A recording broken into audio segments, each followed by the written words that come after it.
Where is the best location for the outdoor system?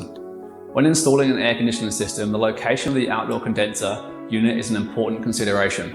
The outdoor unit should be placed in an area with plenty of airflow, where there are no obstructions that could restrict the flow of air. It should be located in a shaded area, if possible, to prevent it from being exposed to direct sunlight. The unit should be easily accessible for maintenance and repairs and placed in a location where the noise will not be disruptive. Finally, there should be adequate clearance on all sides of the unit to ensure that it functions properly. It is important to consult with a licensed professional to determine the best location for your outdoor condenser, based on the layout of your property, the specific unit you're installing, and your individual needs.